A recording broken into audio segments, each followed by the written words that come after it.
तो हम चर्चा कर रहे हैं बृहस्पति और शनि के कंजक्शन के लिए। और अगर आपका मेष लगन का चार्ट बनता हो तो मेष लगन के चार्ट में हम देख रहे हैं तीसरे भाव के लिए। तीसरे भाव में कुछ इस तरीके से आपको अपनी कुंडली में इनकी प्लेसमेंट नजर आएगी, जहां पर ये मिथुन राशि में होंगे कंजक्शन में। देखिए, आपका मेष लगन होने के कारण बेसिकली आपको मंगल रिप्रेजेंट करते हैं। और मंगल रिप्रेजेंट करने के कारण आप में बहुत ज़्यादा साहसिक क्षमता है, आप में बहुत ज़्यादा कहीं ना कहीं जो कर्मठ होने की जो क्षमता है, कार्य क्षमता जो है वो है। और यहाँ पे आप काफ़ी अच्छा संतुलन बना सकते हैं जब भी गुरु और शनि का कंजक्शन तीसरे घर में बनेगा, क्योंकि इस वजह से आपको कर्मठ होने, मेहनत करने या कोई भी पर्टिकुलर गोल हासिल करने में काफ़ी मदद मिलेगी। तीसरा घर आपके स्वयं के प्रयासों से जुड़ा है, आपकी स्वयं की मेहनत से जुड़ा है। तो ऐसे केस में यहाँ ये दोनों का जो प्रभाव है दोनों ही ग्रहों का, वो और भी ज़्यादा स्टेबिलिटी लाएगा आपकी लाइफ में। इस हिसाब से देखा जाए तो व्यक्ति ज्ञान के लिए और धर्म के लिए भी काम करने वाला होता है। ऐसा जो कंजक्शन है वो हम ये बोल सकते हैं कि जो दोनों का युति बना तो ये धर्म कर्माधिपति योग बन गया। और इस वजह से बेसिकली आपको मीडिया के क्षेत्र में, लेखन के क्षेत्र में, आध्यात्मिक फील्ड में, मार्केटिंग में और अन्य बहुत सारे फील्ड में सफलता मिल सकती है। यहाँ पे अब देखना पड़ेगा कि गुरु और शनि आपस में कितने ज्यादा क्लोज हैं। देखिए, तीसरे घर की बात थोड़ी डिफरेंट है, क्योंकि तीसरा घर आपके स्वयं पर डिपेंड करता है, आप कितनी मेहनत कर सकते हैं, कितना कोई काम में रिस्क ले सकते हैं। तो गुरु और शनि आपको एक पर्टिकुलर रास्ते पर यहाँ चलाने की कोशिश करेंगे, एक सही दिशा में वो आपको मोड़ने की कोशिश करेंगे, जहाँ पर आप अपनी लाइफ को बहुत अच्छे से ड्राइव कर सकें। और गुरु और शनि थर्ड हाउस में आ जाएं तो आपको बहुत ज़्यादा भी जीवन में रिस्क लेने की आवश्यकता नहीं, क्योंकि अब आप अपना विवेक, अपनी बुद्धिमत्ता और अपने अन्य गुणों का इस्तेमाल कर सकते हैं। साथ ही साथ आप खुद को बहुत अच्छे से जान भी सकते हैं। गुरु यहाँ पे आपके चार्ट में 9वें घर के लॉर्ड और 12वें घर के लॉर्ड होकर आ रहे हैं। गुरु कुछ हद तक यहाँ पर विदेश यात्रा या विदेश सेटलमेंट की संभावनाएं भी बना रहे हैं।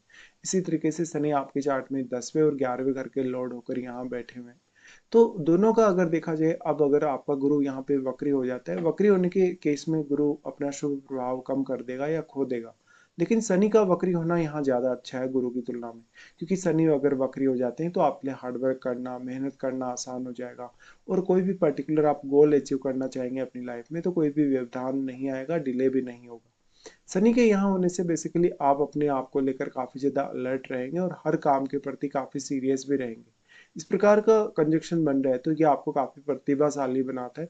कभी कभी ऐसा होता है कि आप अपनी प्रतिभा को नहीं निखार पा रहे, या आपको काफी संघर्ष करना पड़ रहा है अपने कार्य में, थोड़ा सा शुरुआत में आपको स्ट्रगल करना पड़ रहा है। अगर यहाँ पर गुरु और शनि दोनों ही काफी मजबूत स्थिति में है और अगर काफी क्लोज हैं, तो ऐसे केस में थोड़ा आपके जो जीवन है स्टार्टिंग में स्लो हो सकता है, या आपकी ग्रोथ भी स्लो हो सकती है।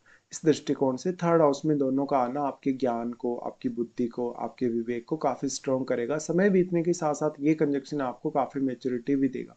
इस हिसाब से देखा जाए तो ये जो कंजक्शन बन गया, ये आपको पराक्रम अच्छा देगा, संचार कौशल अच्छा देगा और यात्राओं के माध्यम से काफी लाभ देगा। बहुत सारे डिफरेंट डिफरेंट विषयों में आपकी रुचि को भी बढ़ाएगा। इस हिसाब से बृहस्पति का यहाँ होना काफी मदद करेगा आपको शनि की तुलना में, क्योंकि बृहस्पति आपको बहुत सारे अलग अलग फील्ड में आगे लेकर जा सकते हैं। आपकी स्टडीज वगैरह के लिए, आपके कम्युनिकेशन के लिए बृहस्पति बेहद सपोर्ट करेंगे। यहाँ पर अब जो डिस्पोजिटर हैं वो बुध हैं, तो बुध की प्लेसमेंट को देखना आपके लिए काफी जरूरी है, क्योंकि अगर बुध अच्छे प्लेस्ड होंगे तो कुछ हद तक आपको अच्छी मदद मिल पाएगी। यहाँ पे अब कोई भी प्लेनेट का अगर प्रभाव है आपके तीसरे भाव पे, तो वो प्लेनेट आपका कौन सा है, वो कौन से भाव का स्वामी होकर यहाँ अपना प्रभाव डाल रही है, देखना काफी जरूरी होगा। बृहस्पति और शनि के अलावा मान लो कोई भी प्लेनेट अगर अपना प्रभाव यहाँ डालेगा तो वो आपकी कार्य क्षमता को प्रभावित कर सकता है, आपके सोचने समझने, रिस्क टेकिंग एबिलिटी को प्रभावित कर सकता है, या कोई भी प्रकार से जीवन में स्ट्रगल करने, मेहनत करने को प्रभावित कर सकता है। इससे आपका जो लॉन्ग टर्म जो गोल है उसको हासिल करने में आपको जो मदद मिलेगी वो कम या ज्यादा हो सकती है। यहाँ पे अगर देखा जाए इस प्रकार का अगर कंजक्शन बना तो अब जहाँ तक काफी मेहनती होगा, बहुत हार्ड वर्किंग होगा, अपना काम लगभग ईमानदारी से करेगा काफी। और ऐसा जहाँ तक लेखन के क्षेत्र में, पत्रकारिता के क्षेत्र में, मीडिया हो गया, मार्केटिंग, आईटी वगैरह, या कोई भी कंसल्टेशन से रिलेटेड कार्य होगा, सलाहकार के रूप में कोई काम हो गया, वकालत के रूप में, टीचिंग या ऑनलाइन बिजनेस भी अगर हो, तो जहाँ तक काफी अच्छा कर पाता है। वैसे गुरु और शनि का जो कंजक्शन है वो वकील जैसे प्रोफेशन के लिए सबसे ज्यादा अच्छा माना जाता है, और इवन कुछ केसेस में टीचिंग के लिए भी। अब यहाँ पे ये हो सकता है कि दोनों ही प्लेनेट थर्ड हाउस में है, तो बहुत ज्यादा मेहनत करने के बाद परिश्रम करने के बाद या शुरुआती जीवन में काफ़ी संघर्षरत रहने के बाद आपको अक्सर सफलता मिलती है लेट। ऐसे केस में गुरु और शनि का एक्चुअल प्रभाव कितना ज़्यादा है और थर्ड लॉर्ड यहाँ बुध है तो बुध कितना अच्छा प्लेस्ड है, लग्नेश यहाँ कितना स्ट्रांग है, वो सब देखना काफ़ी ज़रूरी होगा। अब आपके चार्ट में 10th हाउस में बैठे हुए ग्रह, आपके 11th हाउस में बैठे हुए प्लैनेट या आपके 9th और 12th हाउस में बैठे हुए प्लैनेट की भूमिका बहुत अहम होने वाली है आपके लिए, क्योंकि इन भावों के जो स्वामी वो तो दोनों ही कंजक्शन में आपके थर्ड हाउस में आ गए, लेकिन इन भाव में बैठे हुए प्लैनेट्स पे आपके जीवन पर बहुत ही गहरा प्रभाव डालेंगे। अब देखिए गुरु और शनि का कंजक्शन में आना बेसिकली यहाँ पर काफ़ी मल्टीपल तरीके से आपको ये आगे बढ़ाएगा, यानी काफ़ी मल्टीपल ऑप्शंस भी देगा और एक बहुत ही ज़्यादा ऐसा पर्सन जो काफ़ी सारे काम एक साथ कर सकता है या जिसमें बुद्धिमत्ता या बौद्धिक कौशल बहुत ज़्यादा है, जहाँ तक बोलने की कला से अपना धन अर्जन कर रहा है या कोई भी अन्य कला से, तो यहाँ कलात्मकता की प्रधानता होगी ही होगी। ऐसे जातक वास्तव में अपने जो मित्र हैं, अपने जो फ्रेंड सर्कल में लोग हैं, भाई बहन हैं, पड़ोसी हैं, रिश्तेदार हैं, उनको भी काफ़ी अच्छा सपोर्ट करते हैं, लेकिन कभी कभी ये लोग थोड़े सेल्फिश भी हो सकते हैं। इस हिसाब से देखा जाए तो आपको हालांकि अपने फ्रेंड लोगों से काफ़ी सहयोग मिल पाता है और गुरु और शनि का कंजक्शन का होना आपके मान सम्मान और आपकी प्रतिष्ठा में भी वृद्धि करता है। ऐसा कंजक्शन है तो आपको अपनी खुद की एबिलिटी, अपने खुद के ज्ञान और अपनी पढ़ाई पर ज़्यादा से ज़्यादा फोकस करना चाहिए। ऐसा कंजक्शन होने से बेसिकली अब आप अपनी इच्छाओं की पूर्ति के लिए अपना कितना भी ज़्यादा एफर्ट कर सकते हैं, क्योंकि शनि आपका 11वें घर का लॉर्ड हो।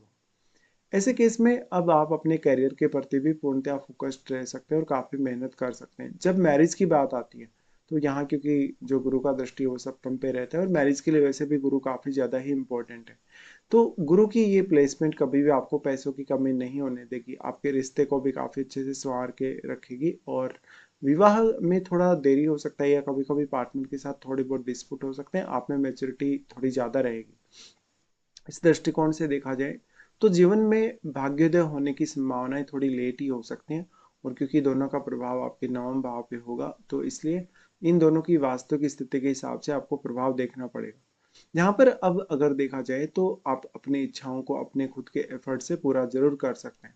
अगर हम दृष्टि संबंध के हिसाब से विचार करेंगे तो सबसे पहले गुरु का दृष्टि आ जाता है सप्तम घर पर। गुरु का सप्तम घर का जो दृष्टि है वो मैरिज में सपोर्ट करेगा, आपको जीवन साथी अच्छा देगा। हालांकि कभी कभी जीवन साथी बहुत ज्यादा जिद्दी या रिजिड हो सकता है या इनकी दृष्टि पड़ रही है तो ये जीवन साथी को काफी विवेकशील और बुद्धिमान बनाती है, उनकी जो योग्यता है उसमें वृद्धि करता है। इसके साथ साथ बहुत सारे भी ऐसे ऑप्शन है जहाँ पर आपको आपका जो बृहस्पति का जो यहाँ पर दृष्टि पड़ रहा है वो और भी अन्य मामलों में सपोर्ट कर पाएगा। जैसे कोई भी प्रकार से अगर देखें तो यहाँ पर कोई भी प्लैनेट का प्रभाव हो या कोई भी प्लैनेट की दृष्टि भी इवन हो या कोई भी प्लैनेट अगर यहाँ बैठा हो तो वो सब आपको विचार अवश्य करना चाहिए।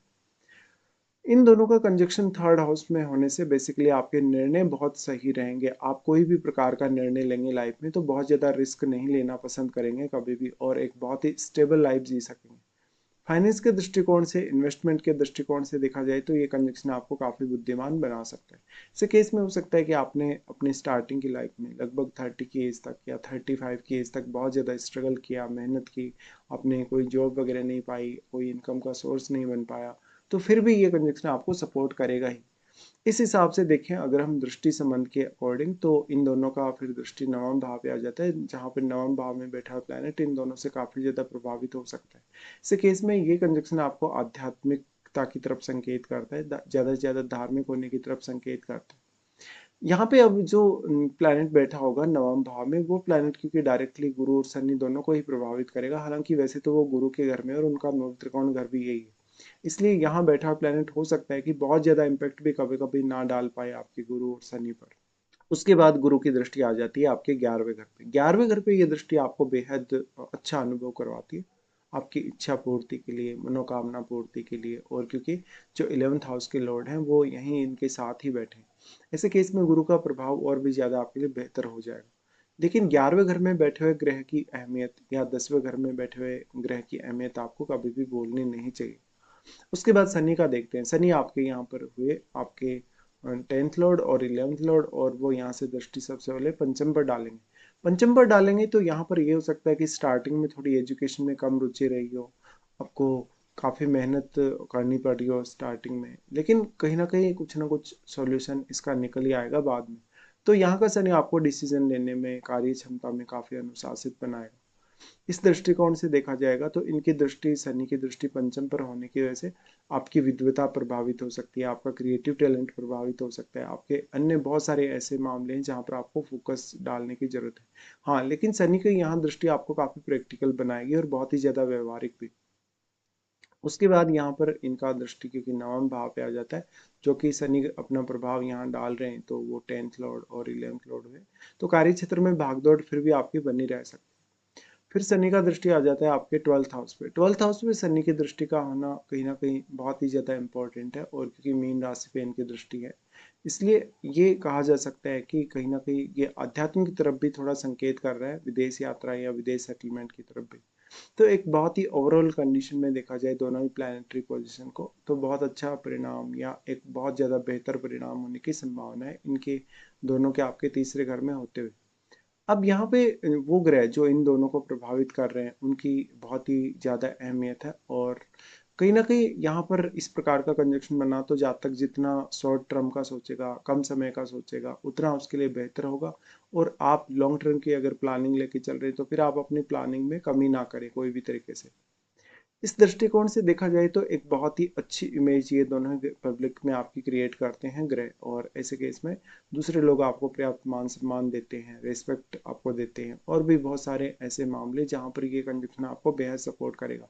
मान लेते हैं आपके जीवन में कोई भी प्रकार की विपरीत समस्या या कोई भी चुनौती आ गई, ऐसे में भी ये कंजक्शन आपके लिए सपोर्टिव है काफ़ी। तो एक हम ये बोल सकते हैं कि मेष लगन का चार्ट होने के कारण आपको बेसिकली जो इस प्रकार का कंजक्शन है वो आपको काफ़ी रिजिड बनाएगा, आपको बहुत मेहनती बनाएगा। मेहनती के साथ साथ आपको एफर्ट करना कभी भी नहीं छोड़ना चाहिए। अब यहाँ पे फिर सबसे बड़ा रोल आ जाता है आपकी महादशा का। तो क्या वास्तव में आपकी गुरु की या शनि की महादशा है या नहीं?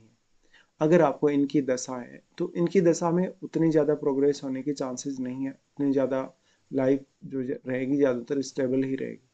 इस दृष्टिकोण से देखा जाए तो दोनों का वैसे तो अपना अपना महत्व है, लेकिन यहाँ ये दोनों ही मिलकर नवम भाव पे अपना डायरेक्ट प्रभाव डाल रहे हैं। तो नवम भाव पर प्रभाव होने की वजह से कुछ हद तक ऐसा हो सकता है कि आपको थोड़ा कन्फ्यूजन रहे, और क्योंकि डुअल साइन में ही है दोनों और डुअल साइन पे ही दृष्टि भी पड़ेगी, तो एक तरीके से बहुत ज़्यादा लंबी ट्रांसफॉर्मेशन भी आपकी लाइफ में नहीं, लेकिन फिर भी एक ओके ओके स्थिति देखने को मिल सकती है। अब इनकी महादशा आपको बहुत मैटर करती है। अगर इनकी महादशा अगर आपको देखने को मिले इस जीवन काल में, तो वो कौन से एज पीरियड में आ रही है, क्योंकि जैसे कुछ लोग बहुत ज़्यादा मैच्योर भी नहीं होते, और अगर ऐसी दशा आपको 20 की एज से लेकर 50 की एज तक कभी भी आती है और अगर कंप्लीट हो जाए तो काफ़ी अच्छा रहेगा आपके लिए कुल मिलाकर।